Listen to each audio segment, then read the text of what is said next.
नमस्कार. दीपक रेगे कथाकथन चॅनलवर तुम्हा सगळ्यांचं मनापासून स्वागत. तुम्ही ऐकताय प्राध्यापक बा बोधे यांची मुरळी ही कादंबरी आणि आज भाग 5. राधा चुलीपुढे बसून थपाथपा भाकरी थापत होती. फाळीचं जळण चाटाचाटा पेटत होतं. रसरशीत इंगळे पडले होते. बाहेर पाऊस पडला होता. धार थांबत नव्हती. जुनाट पत्र्यातून गळणारं पाणी भिंतीवर झिरपत होतं. तिथून गळणारा ओघळ थेट मोरीतच उतरला होता. नदी जवळ असल्यानं सगळी घरं उंचावर बांधलेली, जमिनीपासून चांगली 4 फूट वर असलेली. राधाचं घरही तसंच होतं. जुन्या टिनपाट पत्र्यावर धारा तडा तडा पडत होत्या. गारठ्यात चुलीपुढे जरा बरं वाटत होतं. भाकरीची वाट बघून कंटाळलेलं पोरगं बापाजवळ बसलं होतं. उगाचच रुसलं होतं. आईने हाक मारली तरी आत जायला तयार नव्हतं. बापानं पाठीवर पेन्सिलनं ससा काढला होता आणि पोरगं ते गिरवत बसलं होतं. ताटात दूध भाकरी वाढून राधा पोराला हाक मारत होती. पुन्हा पुन्हा माझ्या सोन्या, माझ्या राजा असं म्हणत होती. पण पोराला राधापेक्षा नामाच विश्वासातला वाटला होता. पोरासारखाच आडेल पाऊस मस्ती आल्यासारखा पडत होता. म्हातारी तापली होती. अंथरुणातच पडली होती. तिथूनच राधाला म्हणत होती, काय करतेस ग? भाकरी करती ग? काय करू ग कालवण? काय वांग बिंग? आता कुठली आली वांगी? त्या दिवशी रामू काकानं दिली होती 4, संपली की. बेसनाचं पीठ आहे, गरगटू का पिठलं? गरगट की. आता काय करायचं बाया? तोंडाला लय आळणी भरल्यावानी झालंय ग. काहीतरी झणझणीत कर बाया. काय करू? कमरेला पैसा आहे का आणीन म्हणलं तर? तुला मस्त खावं असं वाटते ग झणझणीत, पण आणू कुठनं? अगं मी कुठं काय म्हणते? नामदेव कुठं आहे? ते काय बसलेत बाहेर. नुसतं पोराबरोबर गप्पा हा नाही पाहिजे. उठावं, बाहेर जावं, काहीतरी भाजीला आणावं, काय नाही बघ. अगं मग तू सांग, माझं काय नडलंय? कुठं मला एकटीला खायचंय? ए धोंड्या मुडद्या, यो काला कोण गाव खायचं का रे? हां, किचवण ठेवलाय. नामा उठला, हसतच हात आला, ताटले उचलत म्हणला, काय झालंय सकाळी सकाळी कॉकलायला? अहो कुठं काय? मग म्हातारी काय म्हणती? म्हातारी म्हणती तिखट खावं असं वाटते. मग वाडकी 10-12 मिरच्याचा खरडा खा म्हणावं पोट भरून. हागून ठेव घरात, आम्ही हाय काढायला. तुम्ही बिना अर्थाचा अनर्थ करता बघा. अगदी आजारल्यावर असं वाटतंच. दगड वाटते. दीज बघितलं का कसं आलेत? पावसाळ्यात कामं मिळतात कुठं? एक माणूस पोसायचं म्हणजे सोपं नाही. राधे तुझ्यामुळं मी ग बसलोय बरं का. माझी आई सांभाळली असती का तू सांग बरं? अहो पण मी तरी काय करू? 1000 वेळा हिला सांगितलं त्या 2 थोरल्या लेकी आहेत त्यांच्याकडे जा. चांगल्या खात्या पित्या घरात दिल्यात. त्या नेरलेल्या थोरली लेक दिली. जळता जळणं एवढी घरी इस्टेट आहे. रोजचं 10 गडी घरात जेवत्या, तिथं एक म्हातारी जड आहे वय तिला. तिची काय चूक नाही ग? या म्हातारीच्या अंगात गोम आहे. तुला मुरळी करून उघडं पाडलं, आता मला लावणार भिक्याला. मी म्हणतो स्वतःचं घर परस्पर ऐकायची काय गरज होती का? मी मेलो होतो का लेक मेली होती? राहू द्या आता, या हाताने घ्या खाऊन. आधी तिला वाढ. तिने म्हातारीच्या उशाला ताट ठेवलं. गरम भाकरी, त्यावर थोडी लसणाची चटणी, एक पापड, थोडासा आमटी भात. म्हातारीला ती उठवायला लागली तर उठते कुठं? कूस बदलत कुथायला लागली.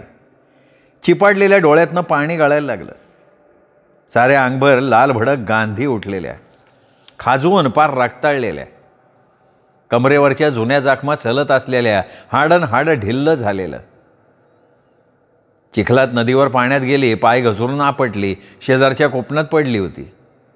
तेवढंच निमित्त. भूतानं झपाटल्यासारखे आबादले. 3 रोज ताप काही हटला नाही. डॉक्टरला एकदा दाखवली. झटक्यात 15 रुपयाला टो आला. कुठंतरी जागरण घालून नामा आला होता. 25-30 रुपये कमरेला खवलेले. त्यात नेमकी ही पेढा मध्ये आली. मस्त चिडला, पण करतोय काय? घरातला मामला, नात्यानं सासू, चिडायचं कोणावर? डाव्या हातचं चुकलं म्हणून उजव्या हातानं चिडून जमतंय का? तोंडात मूठ घातल्यासारखा गप्प बसला. 15 दिवस झाले म्हातारीनं अंथरूण धरले म्हटल्यावर कोणीही चिडणारच की. नामा काय आणि राधी काय, दोघंही वैतागली होती. चांगलं गरम जेवण करून ताट समोर ठेवलं तरी म्हातारी उठेना म्हटल्यावर राधी चिडली. आता काय वाजंत्री आणू का उठवायला, का ताशा सांगू संपादनकाराचा. अय ग द्यावा खंडेराया, अरे काय पाप केलतं म्या. पाप तो नव्हतं केलं, आम्ही केलतं म्हणून आता निस्तुरतोय. उठ जेव आधी, देवानं मज भोग लावलेत आमच्या मागं. अगं पोरी असं न ग म्हणू.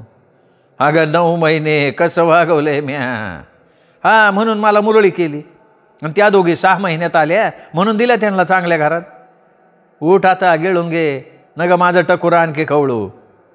घरी 300 रुपये आणले आणि त्या दोघींच्या मड्यावर घालून आली वय ग. अगं काय करणार मी तरी. लेकीच्या घरी मोकळ्या हातानं कसं जायचं सांग. नेली दोघींच्या बी पोरासनी कापडं चोपडं. हां आणि हिथं माझ्या पोराला 2 रुपयाची टोपी कावा घेतली का. हां तिकडं बरा हात ढिल्ला झाला. अगं हे आपलंच आहे, आपलं कसं बी चालतं. थोरा घरी जायचं म्हणजे बाजाला कौतिक. अन्न घालतोय आम्ही, कौतिक करते तेच वय. लय जीवातली लेक असेल तर जाऊन राहतीच्यात. आपल्याला ते बरं दिसाय ना ग वय. का मग माझ्या टकोऱ्यावर कशी बसली. बस की तशीच त्याच्या दारला जाऊन. आता झाली गप. अगं मी म्हणून तुला सांभाळती. 4 दिवस तुला कोणी सांभाळायचं नाही. गोठ्यातलं शान काढायला लावतील. आग झाली या काळजी धावती. अगं तुझ्या परिस्मरी आहे बरी. उठ की आता, खा की, गार झालं सगळं. असला भार भवती ना असले हो कुणाला घास गिळ न ग खाऊ. काय माझ्या पोटाला नाही खात तू. नामानं म्हातारीची समजूत घातली तेव्हा कुठं म्हातारीनं 4 घास खाल्ले. कसा तरी हात धुवून पांघरुणात गुडूप झाली. पोटभर जेवूनसुद्धा आतल्या आत हमसायला लागली. नामा वैतागला. आता काय झालं गाईवर घालायला. काय नाही बाबा, नशीब रडवतंय. गप आता, खाऊ दे 4 घास आम्हाला. नामाला वाटलं उठावं आणि सणसणून 4 लाथा घालाव्यात म्हातारीला. वळलेल्या मुठीचा एक निब्बार ठोसा तोंडावर हाणावा आणि आहेत तेवढे 10-12 दात पाडून टाकावेत. मेलेलं कुत्रं धरून ओढतात त्याची फरफटत ओढत न्यावी आणि तारळेच्या वाहत्या पाण्यात फेकून द्यावी. थुकून मोकळं व्हावं. काही न बोलता तो जेवायला बसला. काला खाल्लेलं ताट तिथंच ठेवून पोरगं उठलं. पागोळ्यातून गळणाऱ्या धारांखाली हात धुवून तिथेच उंबऱ्यावर बसलं. समोर तारळा वाहत होती. पुराचं पसरलेलं तांबूस पाणी बघून स्वतःशी पावसाचं गाणं गुणगुणत पोरगं उंबऱ्यावर बसून राहिलं. चुलीत निघारे धगधगत होते. उबारा मनाला समाधान देत होता. जेवता जेवता राधा मध्येच एखादी भातवडी इंगळावर भाजत होती. नामाच्या ताटात टाकत होती. दोघांच्याही डोक्यात विचारांची वेगवेगळी वर्तुळं गरगरत होती. घास आपोआप तोंडात जात होता आणि सवयीनं दात सगळं चघळत होते. लेपट्याखाली म्हातारी शांत झाली होती. पोरानंही खेळ बदलला होता. भिंतीतल्या खिळ्याला दोरा बांधून तो कसला तरी फोनो करत होता. हाताला सापडेल ती वस्तू कशालाही जोडत होता. अरे नामा आहे का घरात. बाहेरनं कोणाचे तरी हाक आले. कोण आहे. अरे मी आहे अण्णा भोंडे. माती आहे की बाहेरनं काही विचारून राहिला. अण्णा छत्री मिटवत आत आला. तिथेच बाहेरच्या अंगाला छत्री अडकवत तो आत आला. पाय चिखलानं लडबडलेले, धोतर गुडघ्याच्या वर खवलेलं. मागचा पंखा पुढे ओढत तो कोपऱ्यातच दारालगत बसला. वरच्या खिशातली वेडी काढून फुंकायला लागला. नामा हात पुसून बाहेर आला. पावसाकडे बघत अण्णा म्हणाला, आयला पावसानं बाकी चांगलं लावून धरले बरं का. नाही तर काय, पाणी बघितलं का. आत्ताच पुलाच्या अलीकडच्या माच्यावर टेकले. माझ्या लग्नाच्या टायमाला आला तसा पुरी येईना म्हणजे मिळवलं. काय सांगावं, सगळा काळ बदललाय. अरे पुण्य राहिलंय कुठं. माणसाला लबाड झालीत.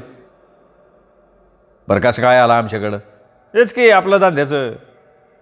काय सुपारी बिपारी कुठली घेतली ना. उद्या आरवीला निघालोय. तुझा ताफा काय म्हणतो. काय धंद्याचं काय खरं नाही. काम आहे कुठं. बसायचं दिसायला दगड हाणत. अरे करणारे लय मस्त काम आहेत. अरे पण सुपारी पाहिजेल का ना ग. बघू कुठे मिळाली तर. मग मी कशाला आलोय.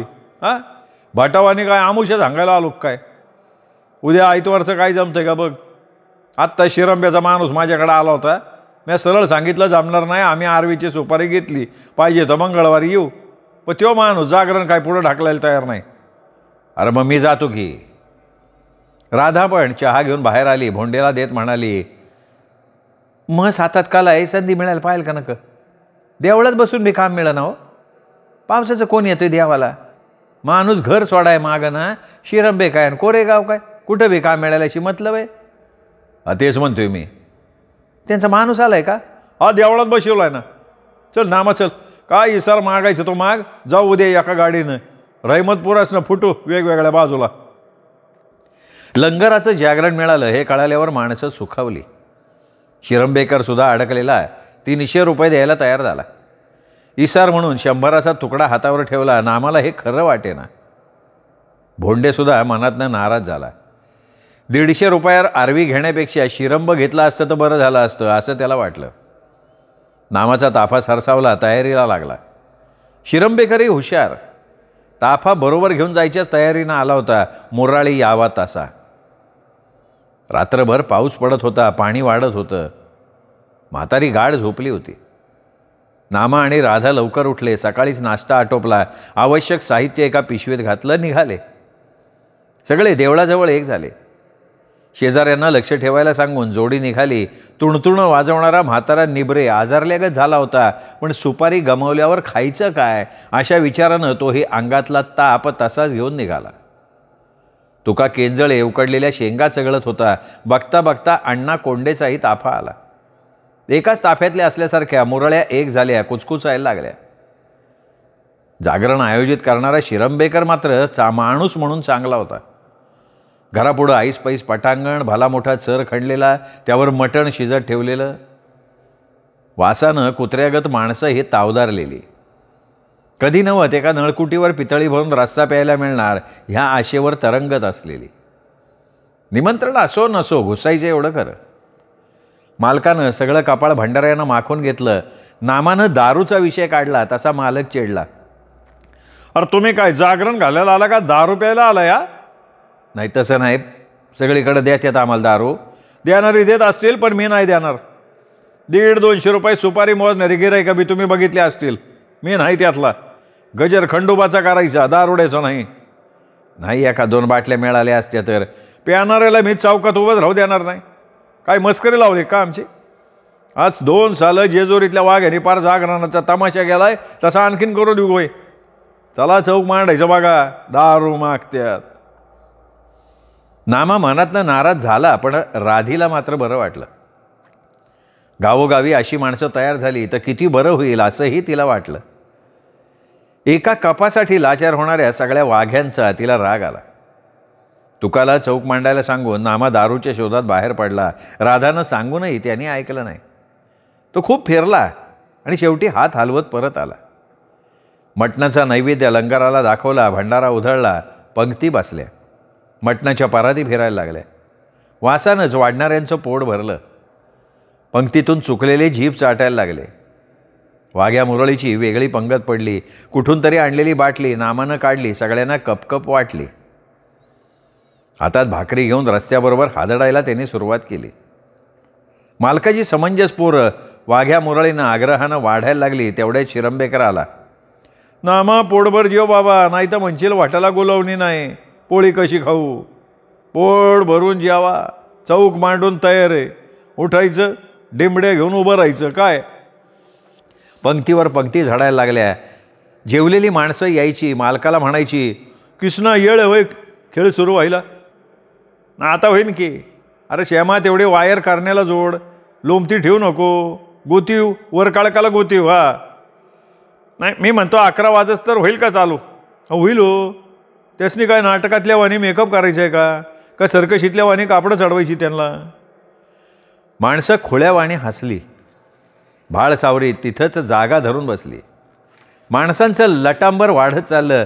बाया बापड्या तरंगत तरंगत आल्या. लेकूरवाळ्या बायांनी समोर बैठक मारली. वायर जोडण्यात स्पीकरवाल्याला यश आलं. रेकॉर्ड काढलं. आवाजानं इथं तिथं झोपलेली माणसं ताट झाली. डिंबडीवर वाघ्यानं तुकडा झाडला तशी माणसं म्हणाली, लेका जागरण उभं राहिलं वाटतं. बघता बघता अंगण भरलं. माणसांना पाय ठेवायला जागा राहिली नाही. राधी गुलाबी चौकडा नेसून चौकावर आली आणि पोरांनी शिट्ट्या वाजवायला सुरुवात केली. दोन बाजूला तुका नामा उभे राहिले. दिवटी पेटली. गोडा नैवेद्य चौरंगावर ठेवला. घाट्या घुमायला लागल्या. डिमडी डमडमायला लागली. फिरकी घेत चक्रा टाकणारा तुका लोकांना खूप आवडला. नामाचा केंद्रीय आवाज वरच्या पट्टीत पोचला. तुणतुणवाल्यांना उचलून धरला. झांजवाल्यांना हातांना वेग दिला. जुनाट माईक हे मराठमोळं संगीत टिपायला लागला. वरच्या लिंबाच्या ढाळ्यातून विजेचे फोकस वर आकाशात घुसले. खबरदारीचा उपाय म्हणून लावून ठेवलेल्या गॅसबत्तीवर पाखरांनी गर्दी केली. नमन झालं. आरती झाली. खंडेरायाचं महात्म्य वर्णन करत कथाभाग सांगायला सुरुवात झाली. माणसं मोहरून गेली. खंडेराया नवसाला कसा पावतो याच्या चक्रावणाऱ्या कथा ऐकून पब्लिक अवाक झालं. मनोमन घरातल्या देव्हाऱ्यावर असणाऱ्या पितळी खंडोबाला हात जोडायला लागलं. मुरळ्यांचं लचकणं, फेर धरून डावा हात नागिणीगत झुलवत नाचणं जागरणात रंग भरायला लागलं. राधा नेहमीच्या सरावानं चौकापुढे वावरायला लागली. तिच्या कानातले खोटे झुबे तिचं सौंदर्य वाढवायला लागले. तिची नाजूक अंगकाठी मागे पुढे होताना झुलायला लागली. पब्लिक समंजस होतं. पेताड्यांचा अभाव होता. तक्रार व्हायची त्यामुळे शक्यता जवळजवळ नव्हती. तरीही तसा प्रसंग आलाच. मध्ये 5 मिनिटांची विश्रांती झाली. चहा फिरला. डिमड्या पुन्हा एकवार शेकल्या. मुरळ्यांनी झणाणून एक फेर काढला. तेवढ्यात एक वाघ्या पाण्याची परात घेऊन आला. जो तो त्या 10 पैशापासून रुपयापर्यंत नाणी टाकायला लागला. सीता आणि राधी आळीपाळीनं कपाळानं ती नाणी उचलायला लागली. नाचून नाचून घामानं कपाळं ओथंबलेली नाणीही त्यामुळे चटकन चिकटायची. लोकांना गंमत वाटायची. तुणतुणं आल्यापासून वाघ्यापर्यंत पैसे गोळा करायला घाई उडायची. सीतापेक्षा लोक राधीला आग्रह करायचे. ती नुसती हसली तरी लोक पैसे फिटले असं म्हणायचे. राधी खाली वाकून परातीतला रुपया उचलत होती. इतक्यात समोर बसलेला एक प्याताडा उठला. किसन दे उकीर राधी, किसको बानाती तू? अगं परातीतला पैसा नागडं पोरगं बी उचलतं. या डबऱ्यातला रुपया दाखव कपाळानं उचलून. पठ्ठ्यानं बसल्या बसल्या विधभर खोलीचा डबरा खणलेला. त्यात रुपया टाकलेला. तो मुरळीनं उचलावा अशी त्याची अपेक्षा. राधी काही तयार होईना. ती नामाकडे बघत राहिली तशी पेताड चिडला. वाघ्याकडं कशाला बघती? बघितला नव्हता का त्याला? या डबऱ्यातल्या रुपयाकडं बघ. लय आली ना तू कला दाखवायला. दाखव ना कला रुपया उचलून. नाही जमणार मला. का नाही जमणार? काय गंडवायला बघते का? या रुपयाचं म्हणणं आहे डबऱ्यात मुंडकं घाल. नामाला राहवलं नाही. तो पुढे गेला. त्याच्या अंगावर खेकसला. महाराज लय हुशारी नका दाऊ. हे देवाचं जागरण आहे. तमाशाचा फड नाही हो. काय रुपये उधळायचे ते तिकडं जाऊन उधळा. ही देवाची मुरळी आहे. नाची नव ही. अरे मुरळी असली तरी नाचीच ना शेवटी. असल्या रांडा पायरीच्या दगडागणिक बघितल्या म्या. खबरदारा जीभ लांबवाल तर. आईला तुझे असं म्हणत पेताडा पुढं झेपावला. नामाच्या थोबाडीत लागावली. माझ्या गावात येऊन मला दंडील जय धावतो हे रे. मालक आला पण त्याला हे तो पेताडा आवरेना. असलं भंपक जागरण नाही पाहिजे असं म्हणत तो नाचायला लागला. वेडे वाकडे हातवारे करत शिव्या द्यायला लागला. राधीकडे बघत डाफरला. आईला हिजे मुंबईत 12 आण्याला कोणी विचारणार नाही आणि हिथं येऊन तोरा धावतीय. एकाएकी काय झालं ते समजलं नाही. पोलिसासारखा थंडीचा प्रचंड कोट घातलेला उंचापुरा माणूस आला. त्यांनी एकाच लाफात त्या पेताड्याला उडवला. दुसऱ्या क्षणाला वर उचलून थोबाडात लगावल्या. केस ताणून दाढवानाखाली असा तडाखा मारला की झटक्यात तोंडातनं रक्त गळायला लागलं. गोंधळ माजला. दोघा तिघांनी त्याला घरी नेला. तसा तो माणूस लोकांच्यावर ओरडला. अरे काय माणसं आहे का कावळे? काय सारखं उठतंय वाचतंय? शांत बसून ऐका की देवादार माझी 4 गाणे. माणसं थंडावली. तो खिशातनं सिगरेट काढून अंधारात गेला आणि तिथेच पेटवून ओढत उभा राहिला. डोक्यावरच्या साहेबी टोपीमुळे तो ओळखू येत नव्हता. त्या माणसानं पुढं यावं, आपण त्याचं कौतुक करावं असं राधाला वाटलं. पण तो माणूस पुढे आला नाही. सिगरेट फुंकत लांब उभा राहिला. 2 वाघ्यांचा विनोदी संवाद सुरू झाला तशी ती मागे गेली. मालकाला विचारलं, कोण होते? त्यो प्याचाड वय, त्यो आपला लाल आहे. नाही त्यो नव्हत, ते साहेब हो. असल पोलीस बिलीस. कोण म्हणलं? आता एवढा रुबाब दावतोय म्हणल्यावर पोलीसच असणार ना त्यो. हा पण हुशार दिसतोय नाही का? नुसता हुशार नाही, चांगला फायटर बी वाटतोय. तुमच्याच गावातला आहे? नाही कुठला तरी बाहेर गावचा दिसतोय. काय काम काय होतं? बोलवा की त्यासनी. होय बसा तुम्ही, त्याला बोलवतो मी चहा आला म्हणून. तो येऊन राधी पुढे उभा राहिला. कपाळावरचा गॉगल काढताच राधी दचकली, पुन्हा गोड शहारली. तो सुभानराव मोहिते होता. वाठारकर इकडे 15 मैलावर कशाला आला तिला कळेना. त्यानेच विचारलं, काय वळख आहे नवं? वय की. आम्हाला वाटलं रागवला असन. कशाबद्दल? या जत्रेतल्या प्रकाराबद्दल. हां, रागवण्यासारखं घडलंच होतं म्हणा. मी तरी काय करणार? वाघ्याला घेऊन तुम्ही आमची कवटी फोडायला निघाला. शेवटी वाकडी चाललो आम्ही. झाले चुकीबद्दल माफ करा. शिरंबेकर जाकाच 2 पेशल आणा. तुम्ही कोण? शिरंबेकरनं मध्ये संशयानं विचारलं. मी यांच्या जागरणाच्या ताफ्याचा मॅनेजर आहे. काय राधाबाई? होय काय? शिरंबेकर पळाला. मनात म्हणाला, साला गंमत करतोय. ह्यो हवालदारच असावा. वेलदोडा टाकून घमंग चहा बनवायला लावतो. खोज झाला पाहिजे. उपयोगाचा माणूस आहे आपल्या. इकडे झांजवाला गात होता, तुणतुणावाला सूर धरत होता आणि नामात दातोट खाऊन डिंबडी ठोकत होता. कमरेत वाकून डिंबडीची कला दाखवणाऱ्या नामावर लोक खुश होते. खंडोबाचा जय जयकार होताच हात जोडत होते. राधी सुभानरावाशी बोलण्यात रंगली होती. का कोण जाणे पुण्यातला आगळा शृंगार तिला आठवत होता. खप्पड नामा या मर्द पुरुषापुढे कधीही डावाच होता हा विचार तिच्या मनात पुन्हा पुन्हा घुमत होता. कधी नव्हे सुभानराव तिला भलता आवडला होता. इतक्यात नामाचं राधीकडे लक्ष गेलं. ती त्या माणसाशी बोलतीये हे बघून तो बिचकला. तुकाला डिंबडीवर स्वर उचलायला सांगून तो राधीकडे आला. सुभानरावनं नामाला बघितलं तसा चेहरा वळवला. इतक्यात शिरंबेकर धावत आला. चला चला साहेब, चहा तयार आहे साहेब. सुभानरावाच्या पाठोपाठ राधा आत निघाली तसा नामा पाठीशी भेडला. शिरंबेकर चिडला. नामाचा हात धरत म्हणला, आता तुम्ही कुठं निघाला मधी? तिकडं पाठवतो की किटलाट भरून सगळ्यांना. चला साहेबासनी आणि बाई साहेबासनी आत बसू द्या. अरे पण माझी मुरळी येते. कोण खातंय तुमच्या मुरळीला? का ती सोनं आहे कातरून घ्यायला? आय राव, अप्सरा गावल्यावाने उतावळेपणा करताय. चला 2:30 वाजून गेले. लंगराचं बागा चला. जिभेत डूख अडकल्यासारखा नामा गप्प झाला. वेलदोड्याच्या चहाचा गंध लुटत बराच वेळ ती सुभानरावशी गप्पा मारत होती. तोही तिला जवळ घ्यायचा प्रयत्न करत होता. संकोचून का होईना ती प्रतिसाद देत होती. तिच्यासाठी वेडा होऊन तो गावोगाव फिरत होता. नोकरीची त्याला काळजी नव्हती. आजारी रजा टाकून तो हिंडत होता. पालीला जात होता. दुरून का होईना राधीला बघत होता. राधाला जाणवलं आता तो पहिल्यासारखा राहिला नव्हता. एक प्रकारचा समंजसपणा आला होता. राधाशी लग्न करून नवा संसार थाटायचा त्याचा विचार होता आणि तो त्याने राधाजवळ बोलून सुद्धा दाखवला.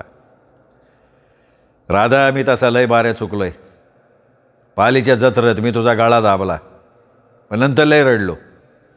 कुठल्याच मार्गानं तू मिळत नाही म्हणल्यावर टाळकायची पाळी आलती. मला बी काय करावं ते समजेना. नामाला तरी कसा दुखवायचा? आता ते मी कसं सांगणार? हे बरं, राधातूनच ती दिसली ना तरी दिवस जाकात जातोय माझा. तुझ्यासारखी बायकोला आबायला आम्ही कुठं पुण्य केलंय. पैसा आहे माझ्याकडे पण सुख नाही बघ. तुमचं लगीन झालंय ना? नाही ग, मनासारखे बायको मिळाल्याशिवाय करायचं नाही असं ठरविलं मी. रागात आठवत तुझ्या शोधात हिंडतोय. तो काही याडा म्हणून नाही बरं का.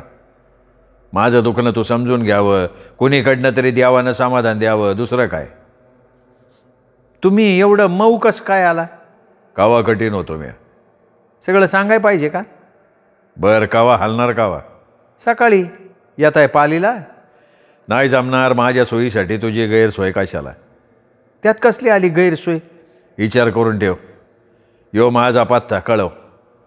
तुला हुडकत हिंडायची पाळी माझ्या आणू नको आणि हे पैसे ठेव जवळ. दारामागं कोण उभं आहे?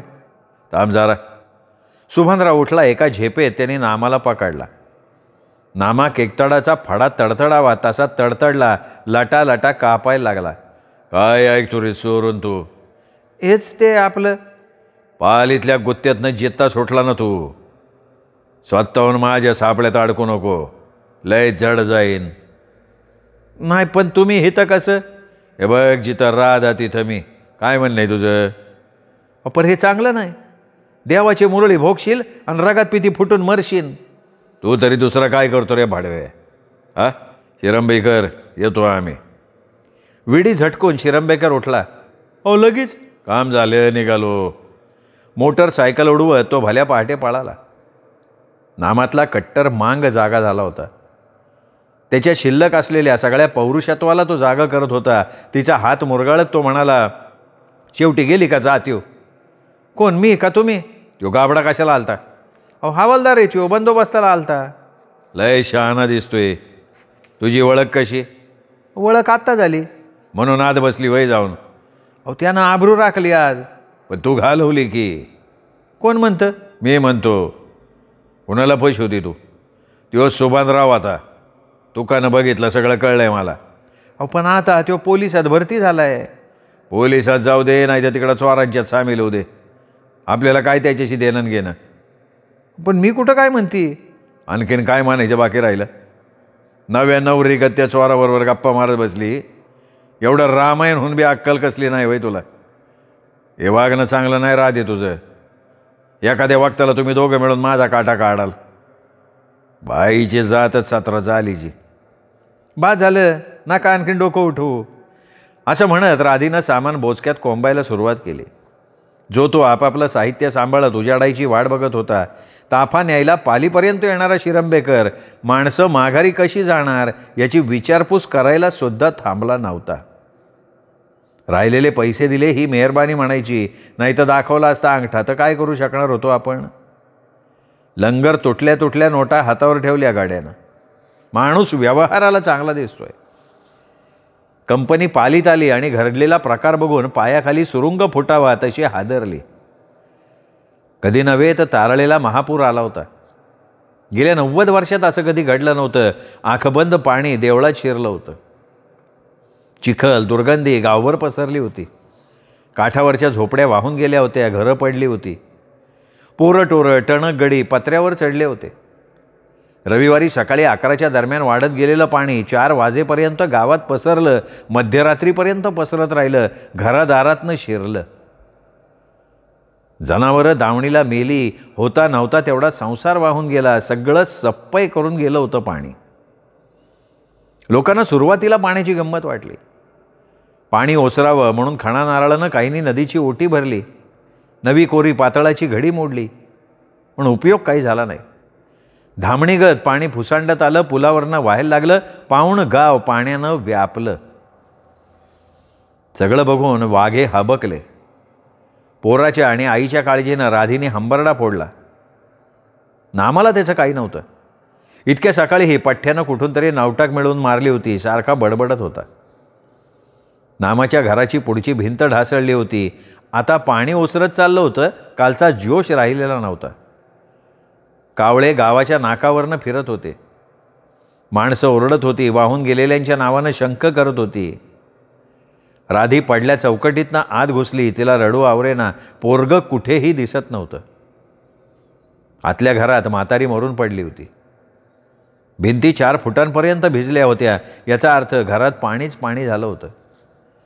अंथरुणातली म्हातारी पाण्यातच अंजीर कुजून पाडावं तशी नासून फुगून मेली होती. तिचा बेडप पांढरा फुगीर देह हडळीसारखा भयानक वाटत होता. पोराचा आता पत्ताच नव्हता. राधी म्हातारीच्या अंगावर पडून रडायला लागली. तिने फोडलेला टाहो नाही म्हटलं तरी नामाच्या छातडात काळजापर्यंत घुसला. डोळ्यातल्या पाण्यातनं तो बाहेर आला. तो खाली ओल्यात बसून रडायला लागला. अहो आता रडून काय उपयोग आहे? पोर बघानं कुठं दिसतंय का? असल्या पोरात घरं नाही राहिली. पोर कुठलं राहते? नशीब आपलं म्हातारी तरी आत राहिली. नाही तर काय बघायचं होतं? देवा मल्हारी, हातातोंडाशी आलेलं पोर कुठं हुडकू? असं काय माझ्या हातनं पाप घडलं होतं तेव्हा हे उघड्या डोळ्यांनी बघायची माझ्यावर पाळी आली? आणखीन काय पाप करायचं बाकी ठेवलं तू? नसत्या टायमाला नाही ते काढू नका हो तुम्ही. मी काढणार बेत नाही कोणाच्या बापाला म्या. नका भिऊ, आधी उठा. 4-2 काळा कडब्याचे पेंड्या बघा, म्हातारीला पोचवायला पाहिजे. आपल्याला नाही जमणार ते. म्हणजे धनगराची गती, घरटी 4-2 माणसं वाहू गेली. आईला हिचे म्हातारीच कशी जागेवर राहिली? गेली असती म्हणजे असलं व्याप तरी मागा लागला नसताना. तुम्ही निस्ती दारू ढोसा बायकूचा संशय घेत मारा, माझं मी बघीन. मड्यासंग मसन वाट्या पावतर तर जाल का नाही? तिने चूल पेटवली, चहा केला, त्याला दिला. मोठं पाण्याचं पातेलं तापवायला ठेवलं. जळणासाठी एखादं मोठं लाकूड माळ्यावर आहे का ते बघण्यासाठी ती माळ्यावर चढली. बघते तर पोरगं तिथं झोपलं होतं. अहो हे बघा वर काय आहे? आपला धोंड्या शानं पोर माझं कसं माळ्यावर चढून झोपलंय बघा की. आत्तापर्यंत चिडलेला नामा पोरगा बघून सुखावला. राधीनं पोराचे पटापटा मुके घेतले, चहा पाजला, येताना आणलेला शेव चिवडा दिला. खा बाबा खा, माझं पाप वाढलं म्हणून आजी मेली, तुझ्या बापाचं पुण्य म्हणून तू वाचला. खा बाबा खा, एवढा भांडारा लाव का पळाव. आजीचा शेर भरला, ती गेली, तू तरी बाबा आम्हाला शेवटपर्यंत साथ दे रे. नामा उठला, क्रियाकर्म उरकायला माणसं बघायला गेला. राधी पाण्याला जाळ घालत राहिली. म्हातारीला नेसवायला नवी घडी सापडते का ते पेट्या उलथ्या पालथ्या करून बघायला लागली. बाहेरच्या घरातली कापडं चोपडं केव्हाच वाहून गेली होती. आतल्या घरात 4 डबडी तेवढी शिल्लक होती. आपलं सर्वस्व त्यात शोधण्याचा राधा प्रयत्न करत होती. समोर पाणी मस्तवाल वाहत होतं आणि राधाच्या मस्तकात भरकटणारा भविष्यकाळ आत मेंदूवर फटकारे मारत होता. आईच्या गळणाऱ्या डोळ्यांकडे बघत पोरगं चुलीला पाय लावून शेकत होतं. तिची नाजूक पण भंडारलेली बोटं त्याच्या केसातनं फिरत होती. राधी मनातनं पुन्हा पुन्हा खंडोबाला हात जोडत बसली होती. मित्र हो, हा 5वा भाग इथेच संपला. 6वा भाग उद्या. तोपर्यंत नमस्कार मित्र हो.